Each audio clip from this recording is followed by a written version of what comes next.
when, prior to the DACA program, I discovered my lack of immigration status upon graduating from high school. That was back in 2007. And thanks to the DACA program, I've been able to continue my advocacy efforts, as well as returning to school and obtaining a master's degree, which is kind of like the story that we see across the board from 700,000 beneficiaries of this program. For the past number of years, DACA recipients have been contributing to the United States, not just through their taxes and their labor, but have been some of the most committed individuals to ensuring that they represent what is best of America, their families, their culture, and what they can become if they're given a chance to adjust their immigration status. Unfortunately, what we've seen from this administration has been nothing short of continued attacks on the DACA program. This past July, we saw a victory at the Supreme Court that allowed the DACA program to remain. But unfortunately, what we've seen now is that the administration has all intents of continuing to shrink the program to make it even harder for people to access it. As we're speaking right now, some of you may be familiar with the fact that the administration, through the Department of Homeland Security and ultimately through USCIS, has issued guidance to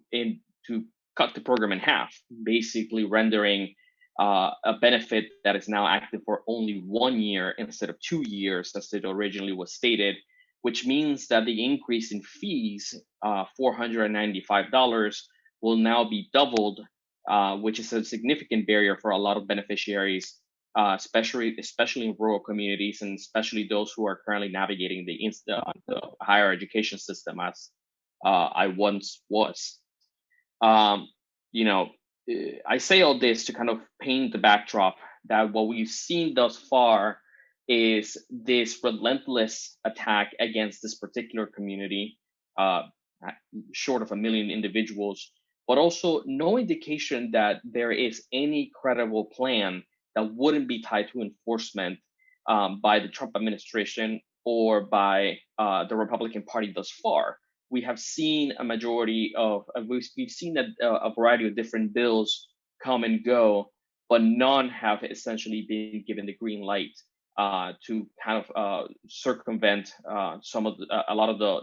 roadblocks that we've seen, not just from the administration over in the executive at the White House, but also in the Senate, where Mitch McConnell has not given hearing to some of the other pieces of legislation, such as the Dream and Promise Act. That is obviously particularly concerning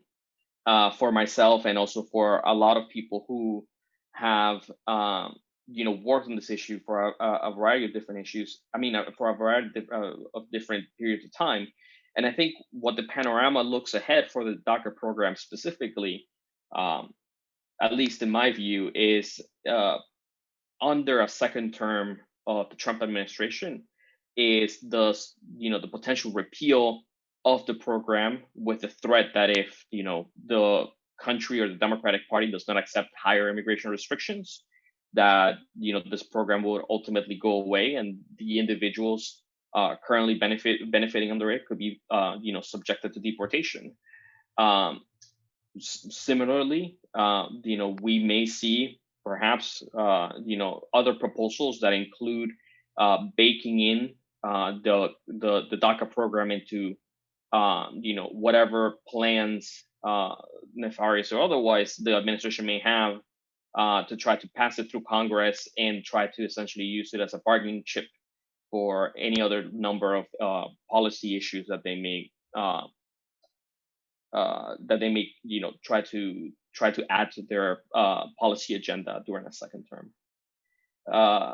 Again, and I cannot overstate this enough, because it feels that every time that the administration remotely says anything that is digestible on immigration,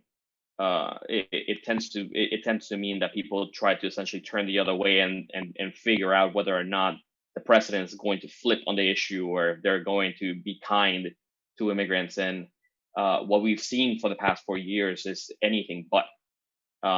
There's really not been any sort of indication, and I myself, as a beneficiary of this program, have absolutely no hope that this president or his advisors or his allies in Congress will try to do anything but continue to attack the DACA program. Joe Biden has essentially done a couple of things over the past number of months and even so weeks that indicate